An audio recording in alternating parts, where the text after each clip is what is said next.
Hello and welcome to Leading with Authenticity and Compassion to Promote Organizational Growth and Leadership Development.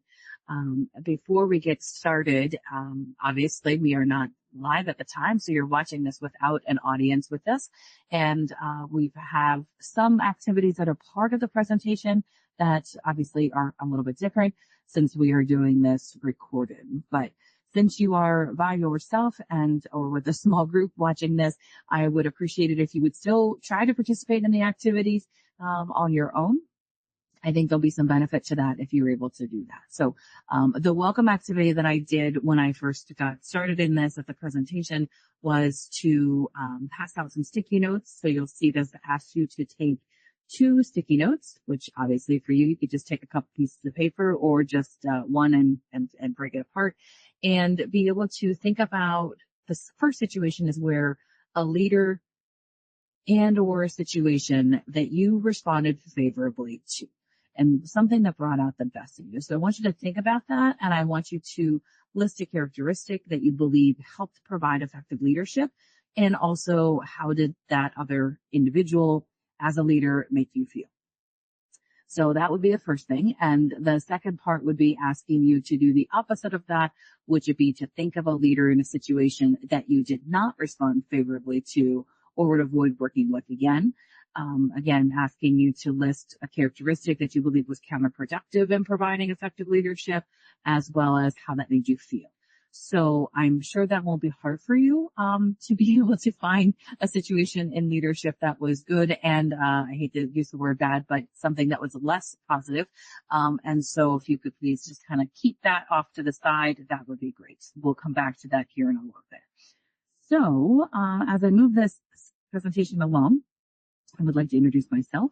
I am Shelley Ravello. I am a licensed clinical social worker, and I am presenting this topic in this presentation as part of my own personal and professional growth as a doctorate of health administration student at Central Michigan.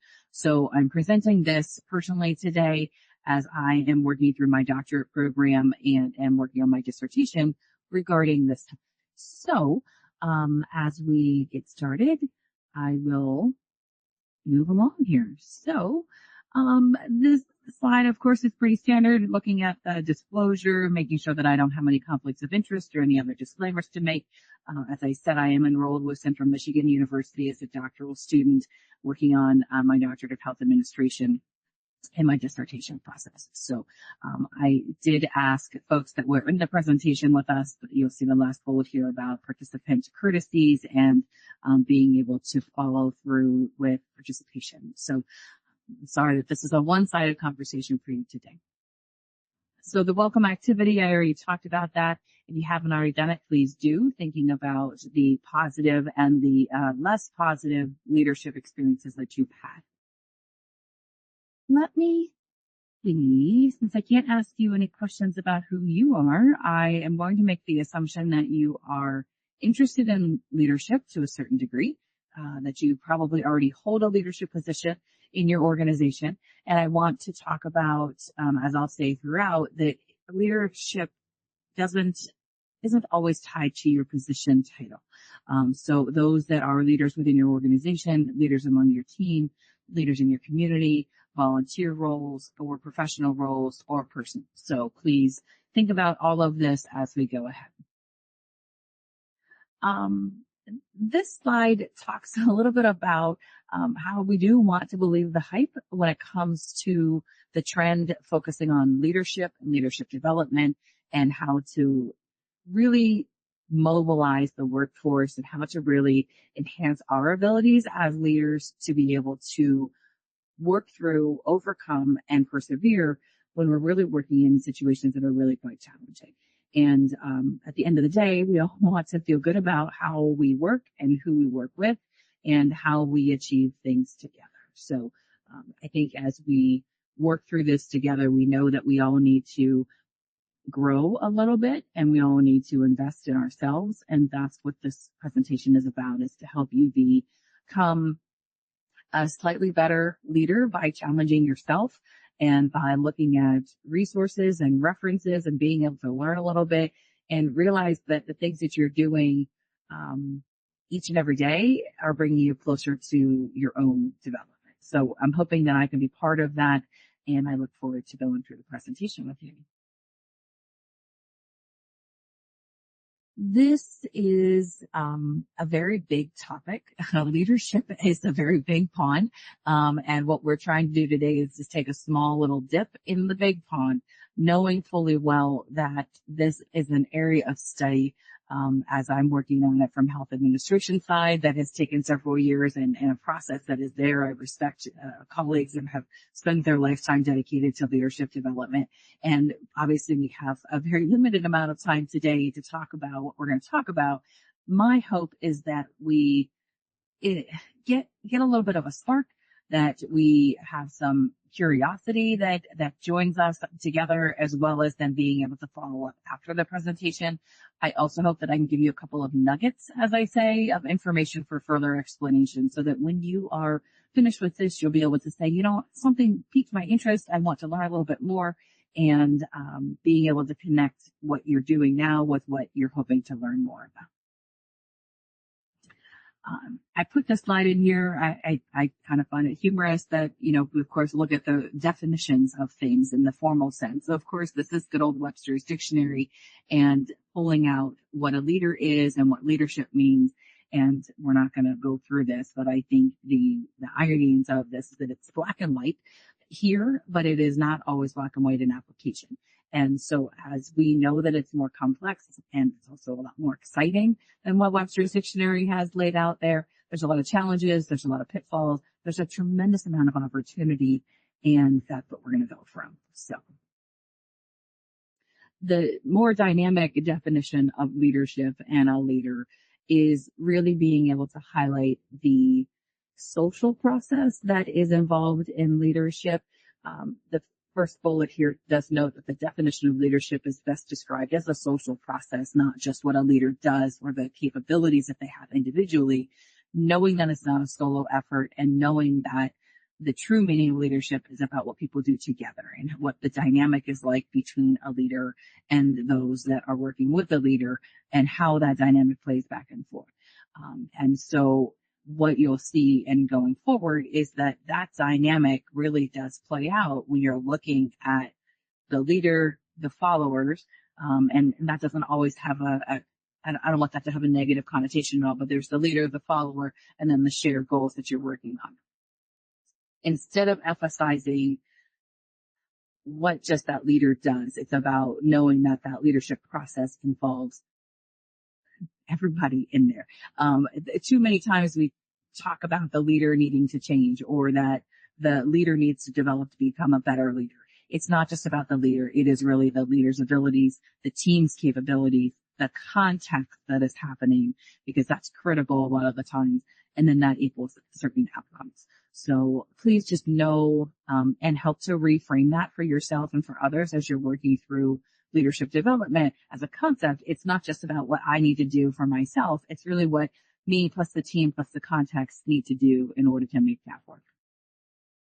As I was looking through resources and preparing for this presentation, but then also in my own work, this is a leadership process that I really gravitated towards as a model. I'm a visual learner myself, and I really appreciate seeing what this could look like on paper. And that dynamic component is demonstrated in this model. So you'll see that I will reference this. This is by Dunham and Pierce, and you'll see the date is, it's been around for a little while. And there's obviously been a lot of updates along the way, or there's been folks that have added to this model to create their own models. But I really like the simplicity of this, and I like the fact that it just spells out those pieces of how that process can work. So it's a visual, it's an opportunity. We're going to kind of keep referencing back to this model. And knowing that this is a working relationship, that leadership process is something that builds up over time. It's something that involves a lot of active exchange, and that it's something that's always in flux. So during the presentation when we were in person, we did talk a little bit about kind of what does each element contribute to this dynamic? How do they play off of each other? Do they all have the same shared or different goals or inputs and outputs. It's not as, well, we'll just leave it to say that the discussion was good because it does obviously have a lot of questions and stuff and some of that. I want to talk a little bit about the leader's role. And I've said this already, that a lot of times the dynamic is not as considered as much as the leader's responsibility to become a better leader. And I just really want to help to, again, drive that home, that this is something that we need to consider ourselves, plus plus the context. So as we're trying to think about this, again, not one-sided. There is a lot of other research that is out there that you're going to see. And what the second bullet here talks about is that leaders can apply a lot of different approaches to that dynamic. And so some of the ones that we're going to highlight on are authentic leadership, compassionate leadership, and strengths-based leadership. So we're going to take a closer look at some of those as we go. Leadership styles. This is always interesting, I think, when people are asked what their leadership style is. And it's complex. There's a lot of different leadership styles. And I recently had to fill out a little worksheet for work related, and it was a question about what are your priority leadership styles, or which ones do you relate to the most? And I had a really hard time narrowing that down because every situation demands different leadership styles. And while there's a core for me, there's a lot of variation in that. And so it's hard to be like, oh, well, I'm definitely this style. I think it's easier to probably say I'm definitely not a certain style compared to what is my leadership style. So there's different traits, there's different characteristics, there's different style applications. Ideally, there is not a one size fits all leadership style. And I'm guessing that most of you can relate to that. I put this visual in here on purpose, and it's really just one of the many that you can look for and find when you ask, little Google what leadership styles are out there. And obviously, there's a few listed here, and they do play together. There's a lot of overlap in them. This isn't the best representation of that, but it was just a quick kind of glimpse to see that there's a lot of leadership styles that do apply in the big wide world that we are in. So I asked the participants what your leadership style is, and some of them were quick to be like, oh yeah, I'm kind of more on this line, or yeah, I definitely know. And some were not. They hadn't really ever taken a test. They weren't really exactly sure. And my point in asking, going back to what I was just saying about the variety that we each demonstrate, is that there are some ways that you can look for leadership style tests, or aptitudes or characteristics or traits or characteristics, whichever way you kind of look at it. There's leadership personality tests. There's situational judgment type of tests. And you were in this situation, what would you do? There are leadership style tests that you'll be able to find. I do appreciate each of them, and I have taken a variety of them myself through school and through work. My only word of caution is that just be careful, because they don't tell all. They each highlight different aspects of leadership. And so as you develop yourself, knowing that they are different for a reason, and they are looking at different aspects of leadership when you teach them. So please don't put them in one big bucket. Please try to just pay attention to what your best fit is, and knowing how to be your most authentic self for you is finding a leadership style that works for you, as well as those other components of that dynamic process that we're going to keep talking about. As I said before, this is a growth process. This is dynamic in its own right, as it is going to change throughout your career. I find this interesting even for myself to ask the question of where I'm at on this continuum. And going back to the model for Dunham and Pierce, they talk about how leaders develop and change over time. And obviously this is not from them. This was just my way to put this in a slide presentation, but ranging from emergence to self-development to encounters, consolidation, and maturity. And so as you go along this continuum, knowing that there's different parts of this as you grow and develop as a leader. So I had to kind of question myself on where I am on this, and I sort of chuckled to myself because I thought, well, I think I'm here, right? But maybe I'm here. And then I put me in a new situation that I feel like I'm here, and then other situations that I feel like I'm back somewhere else. So the idea behind this is that we take responsibility for ourselves to grow, knowing that we are identifying things along the way. We are working on them. We are challenging them. And as we are consolidating some of that and growing towards maturity, it's going to take a lot of encounters and a lot of opportunity for us to continue to work on that. As I sort of referenced already, and I don't want to belabor the point, but sort of knowing who you are as an individual is important when you're trying to identify your leadership styles. Knowing your personality is a key fit in making sure that you're demonstrating the skills that fit your personality. Defining your objectives. This is important because while my personality might fit best with one style, another leadership style might best fit the objectives, the short-term and long-term goals that you're trying to achieve. Some of that's individual, some of that's as a team, and some of that, of course, as an organization. You're going to also want to assess your workforce and knowing what your team's personality is, their capabilities, their opportunities that you have, and knowing when that you may need to adapt your leadership style to fit the needs of the staff and the situation that you're in. The next step of that is fine-tuning and improving. This is constantly ever changing, and leadership needs adaptation. And as you are working on fine-tuning, you're going to find new opportunities for learning. This last one is really critical. Probably the hardest one of all of them is getting feedback and receiving feedback and knowing how to solicit that feedback in a way that is productive for you and for others, from mentors, from your teammates, and from, your own self-analysis and reflection. It's really important. So as you are finding the style that fits best for you, consider some of those pieces as you go ahead. This was an activity that we did in person. It goes back to the notes that I asked you to take. And we spent some time really going through some of the things that people identified, and we shared as a group. Favorable characteristics, things that brought out the best in you as an employee or as a fellow colleague. And then, of course, the opposite of that, and knowing what didn't feel good and what didn't feel as productive. And we put that together and we had some nice chat. And I'm sorry that we're not able to do that ourselves.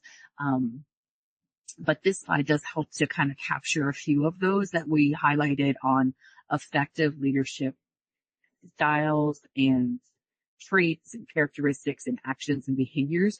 So this is just a small little bit, but it's enough to give us a taste of what we find to be useful and helpful and characteristics that we would identify as effective leaders. Obviously, it goes without saying that some of the opposite of them tend to be the counterproductive or the ineffective leaders. I don't want to say that as an absolute, but there were a lot of this plus that, or the other side of it to help demonstrate. Some of the skills that are on this list or behaviors or characteristics, it's important to recognize the soft skills, and then there's executive functions. And so there's a difference between somebody who's kind and somebody who's able to look at the budget and consider that while making decisions. So two different types of skills, but both really important. So we're going to talk a little bit about soft skills here. So just think about this. So as we transition into this is what we're going to start to talk about: authenticity, compassion, and strengths-based approaches. So as we talk through those, I want you just to have a moment of reflection about that welcome activity and what they did or didn't do, or things that were brought forward and things that maybe weren't as effective. The role of authenticity. This sounds like a no-brainer. This sounds like something that we would all hope that we could do. But I will say there's a lot of situations in our world that make us not feel as authentic as we would like for ourselves, or that we would like to see in others. So I'm just going to look at this for a second and recognize that authenticity, of course, is acting in accordance with one's true self. Easier said than done, right? And behaving congruently with one's values and beliefs and motives and personality dispositions. This is also important that someone who's authentic is demonstrating that consistently among settings. So there is an opportunity for them to kind of be the same person, generally speaking, in one situation or another. And authentic leaders that we have seen in research and in practice, authentic leaders demonstrate high standards of integrity. They take responsibility for their actions, and they make decisions based on principles rather than short-term success. Authentic leadership focuses on leading with purpose while striving to create a meaningful relationship with the team as they work towards the goals related to the mission. So if we think back to that dynamic process, we have authentic leaders who are leading with purpose, creating meaningful relationships with their team, and they're working towards the goal. So you have an individual who is recognizing people, values, ethics, productivity, and profits, as well as all-inclusive, welcoming, and all heard. It's not as black and white as that, and I recognize that it's way more complicated than that. But I just wanted to kind of put this little visual up here as well as define that a bit so that we know as we're looking forward to what authentic leadership kind of looks like and how to practice that. Authentic leaders are transparent. They are honest. They admit when they're wrong, and they're open to criticism and feedback when needed. And it's important to know that, well, people sometimes struggle with being authentic and being honest and knowing like when to be able to say, you're not an open book, but you're able to say to somebody and they communicate in a way that is helping them feel like they are being transparent enough about what is happening around them. They're honest in saying, I can't talk to you about that right now because of something, but they're able to engage with others and bring them along on the journey. This last bullet that's on here talks about authenticity is guided by a leader's inner compass to guide daily actions. And I know a lot of us obviously are social workers, and a lot of us are in tune with ourselves. This is not the case among all social work leaders, and it is also not, of course, the same among all leaders across the board. So earning trust and creating an approachable work environment and boosting team performance, all these characteristics, ideally, these are the characteristics that we want to see for authentic leaders. I would normally pause and ask for questions and have some discussion about that, but I'm sorry that you get me just by myself, so I'm going to have to keep on going. Switching gears over to role of compassion. Compassion, let's look at the definition of that. It's a quality of being attuned to people and attending to their needs. This is beyond empathy. This is really hoping to have not just a genuine compassion and heartfelt concern for the well-being of others, but it is also trying to alleviate and prevent suffering. So you've got a concern for well-being as well as alleviating and preventing suffering. So you're recognizing that individuals are struggling, you have compassion for that, you have empathy and support, but going beyond that to try to balance that out. This is hard in certain workplaces, maybe all, but definitely in many that we all work in. Compassion gets tied up with other words, and so being clear as to how you feel and how you're leading and what else it could be. People tend to think about empathy and compassion very similar, but they are different. And compassionate leadership is also a different level of leadership. Leadership that follows with compassion leads from the heart and operating more compassionately. That sounds hard and can be a rub when it comes to certain workforces workplaces that we work in.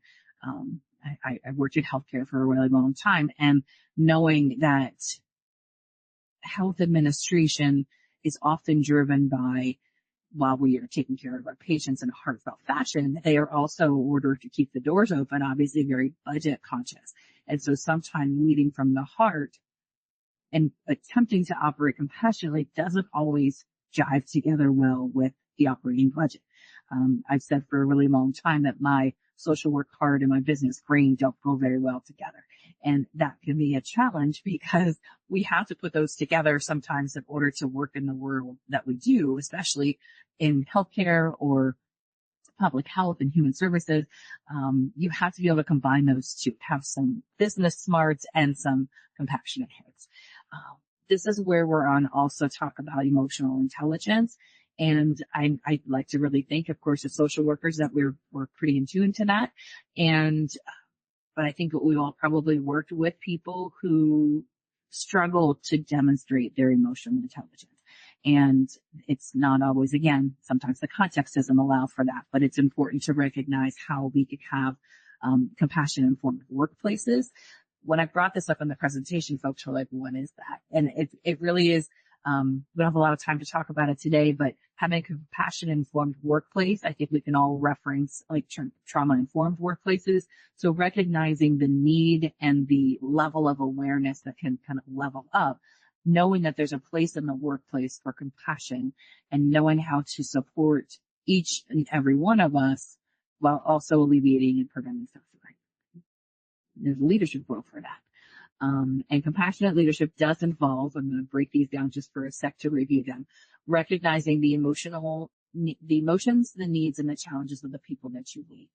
This is at a lot of different levels, and some people struggle with compassionate leadership because they think there's sort of the preconceived notion of like you don't need to know a lot of what an individual is working on personally in the professional workplace, but there is a crossover that sort of happens in knowing that you are relating to them with kindness and with empathy and support. While you don't need to know all the details, but you are able to help support them as an individual. People in the workforce want to be taken care of. They want to be known that they care. Somebody's caring about them and that they matter. And it's more than just punch on the clock and doing their job. And they want to be known as somebody who is cared about in the workplace. And sometimes that does mean that you have to demonstrate some compassion for the things that they are working through, helping them overcome difficulties in achieving their goals and creating a culture of trust and collaboration and mutual respect. These things sound really easy on paper, but we know in application how hard it could be to build these relationships. And depending upon where the leader is coming from and their own inner compass, as we talked about, knowing what their authentic self is, sometimes compassionate leadership is something that goes right in line, and other times it feels like it's a struggle. This is important. This last piece here talks about addressing conflicts and criticisms constructively and respectfully, knowing fully well that we all have challenges in the workplace, knowing that we don't do everything right all the time, knowing that we have opportunity to be better workers. And this goes for leaders too, that somebody who's in a compassionate leadership role is going to be able to address the conflict and criticism with support through constructive criticism and being respectful and support. Which leads us into strengths-based leadership. And strengths-based leadership is an opportunity for us to think about, just as we do in treatment plans and just as we do when working with our clients, is that we are looking for strengths and we are looking to mobilize those and leverage them as much as possible so that that individual has some success and some opportunity for growth. Strengths-based leadership, I could talk about this all day and its own separate presentation, but I am going to dabble in it just a little bit here, knowing that partnering authentic, compassionate, and strengths-based can give you a neat, leveraged, fumbling with my words for a quick second, but recognizing that that combination can be a beautiful combination for a leader to develop and sometimes break the mold on what a leader needs to be. However, you also have to demonstrate at the same time your boundaries and your limits and your ability to be analytical and administrative all at the same time. A hard job, hard role to fill. But I have faith that we can do this together, and putting these skills together are not a stretch for many of you who are watching this. They're there, but putting them together is where we have to kind of find the sweet spot. So strengths-based perspective, as we know, highlights one's strengths and attributes while leveraging challenges and weaknesses. This is a goodness of fit between skills, talents, and knowledge. And I have this little diagram that's here, and I actually created this for a different presentation, and I pulled it over on purpose because I feel like it's important. The difference between, if you ask somebody what their strength is, they might be able to give that to you really quickly, or even ask yourself, what am I good at? What's my strength? Just because you're good at it doesn't mean that it's a strength.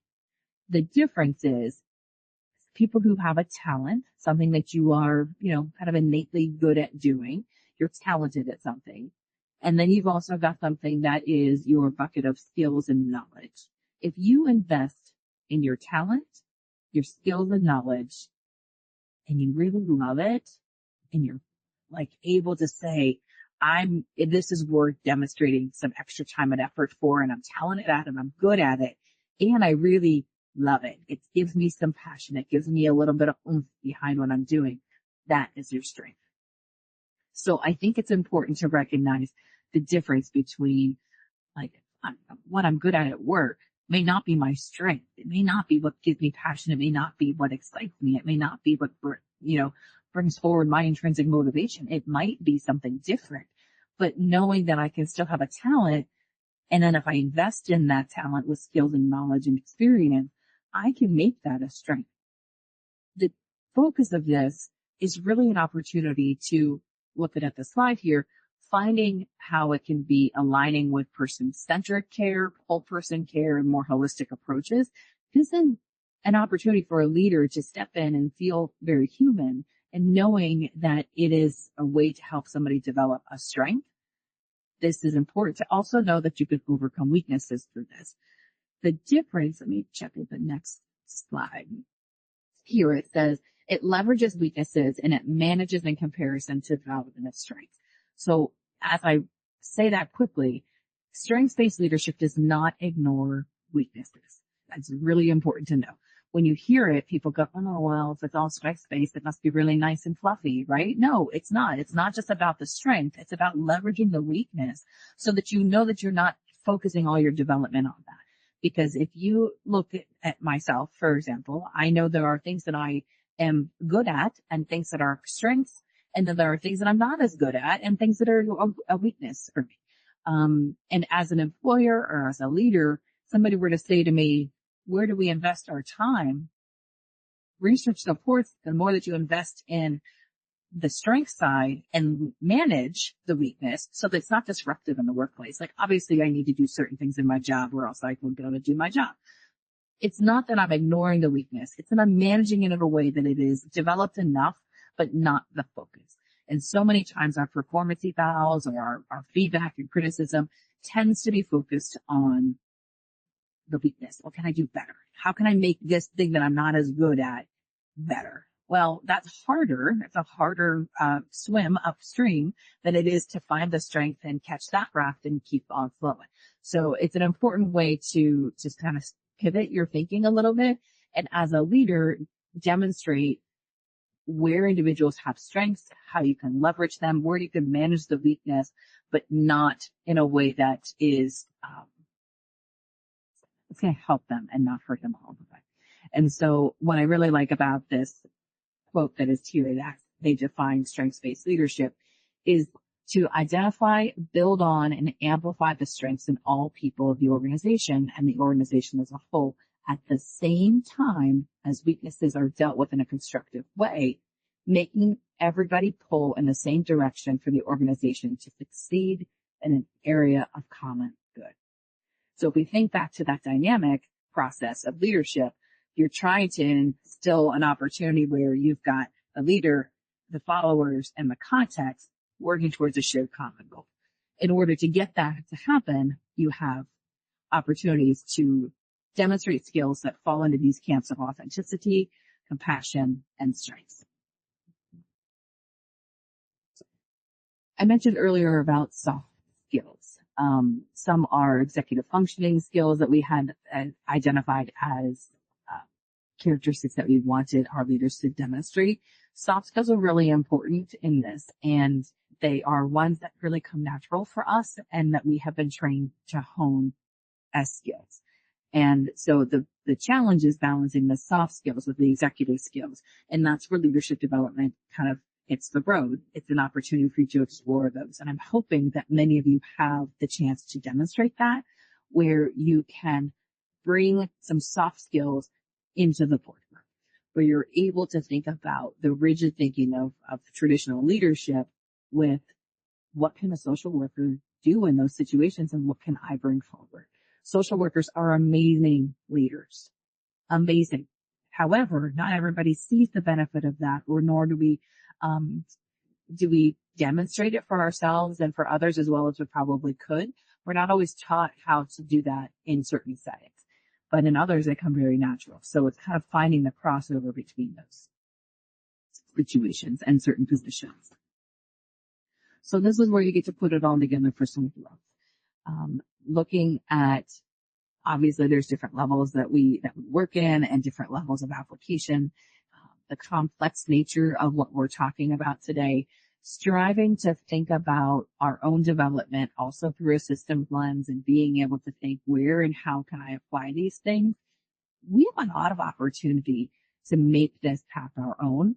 And as a leader, we really want to encourage other leaders and other individuals to be better leaders as we grow and develop ourselves. And so these are really exciting and new opportunities for each of us. The workplace is a different culture. You probably obviously have experienced it, but you've heard of it as well. After the pandemic, there's opportunity for folks to work and live in a better balance, and knowing how we want to be treated in certain situations, how we want to have work fit into our lives, how we want other opportunities to fit into our work side.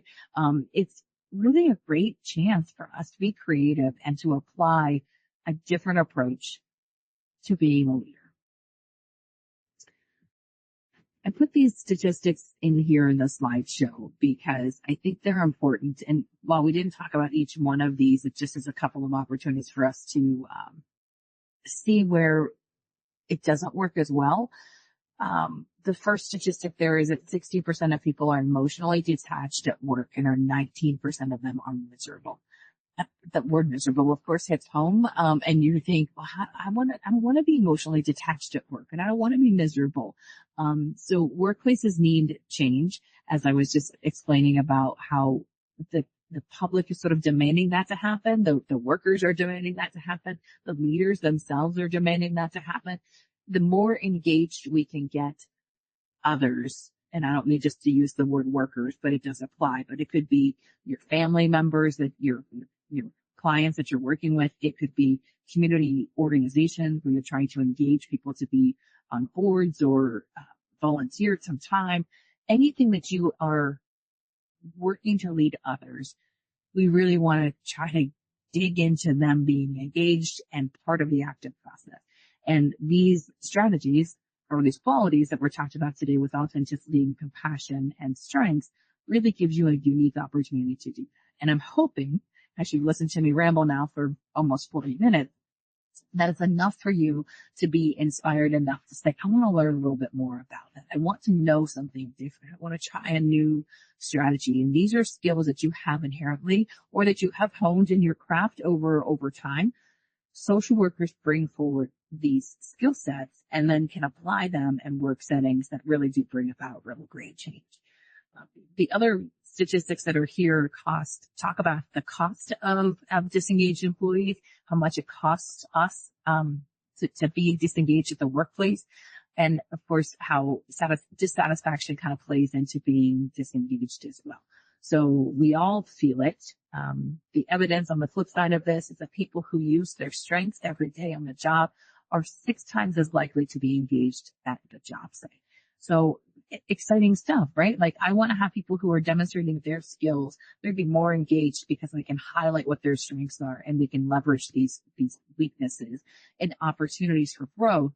Whereas if I didn't do that, they're going to naturally be disengaged as it is. So let's try to find the other way around that. Employees who strongly agree that they feel supported by their managers are about 70% less likely to experience burnout on a regular basis. So as I'm finishing this slide up, I just want to finish and say that we know that employees need our support. We know that folks that are following us and that we are developing as leaders need to be able to keep pushing that forward. And so my hope is that you're able to keep doing that. And social workers as leaders, we have a prime opportunity. I love this quote that's on here saying that social workers are courageous leaders in the capacity to work creatively, constructively, and effectively with diverse populations. Right? It fits. And then social workers also excel in leadership capacities and bring inspiration and results while catalyzing social change. We are change agents. We are opportunities to use ourselves in a way that can help to move this forward. And as a social worker myself, who has been in leadership roles, this is a really hard struggle. It doesn't always fit really well with the way that I have tried. And so I think where I have experienced frustration, I have also learned from that. And I'm hoping that my struggles and this information gives you enough to want to develop a little bit further for yourself. This information about social workers as leaders, it kind of spells it out just a little bit further. And it says, the qualities that make an effective social worker are the same qualities that the best leaders possess. Just let that soak in for a second. The effective leaders that are social workers have the same qualities that great leaders across the board possess. So social work plus business principles is a great combination. I encourage folks who are heavy on the social work side and not on the administrative side, get some opportunity to develop that. Find mentors that can help you learn the financial side or the administrative side or the HR management side of things. There's differences between managers and leaders, but realizing that there is a role in that is different than just being a social worker. And I say it like that, of just a social worker, when we know fully well that social workers are amazing leaders and can bring a lot to the table. This can be further seen in the social work resources that are listed there. Those are actually from our NASW resources that you'll be able to find those and take a look at those podcasts and leadership ladders information. I think this is the last slide, and I just want to put this out, that leadership model that we talked about earlier, that leadership process model that's dynamic, can be applied and practiced in a lot of different ways. And knowing that, again, as we look at our own continuum of change and development for ourselves, we've got this period of self-reflection. We've got an opportunity for mentoring and coaching.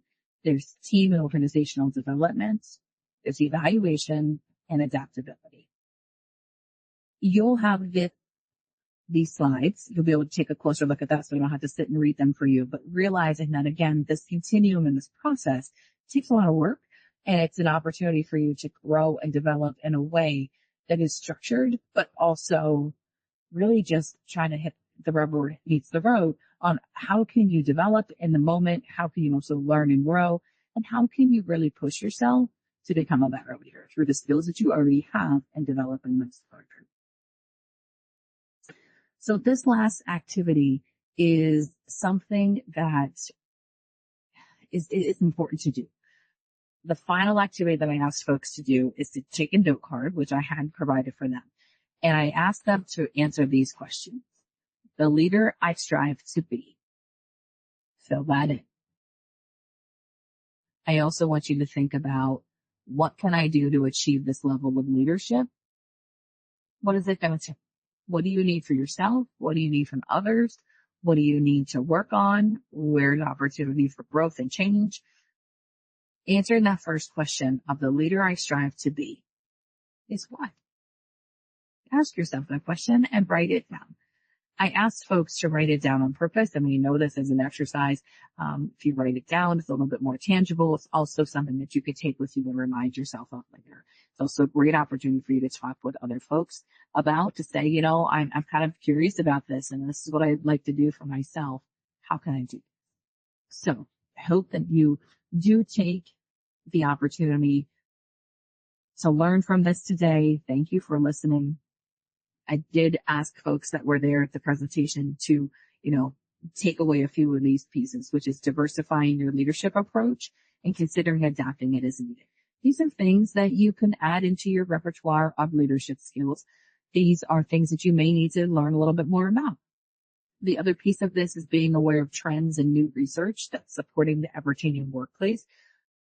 There's always new and exciting stuff out there. And I don't mean that you have to go buy every book on leadership out there, but I want you to just be aware of some of the trends, pick up the nuggets that you can along the way so that you can learn a little bit.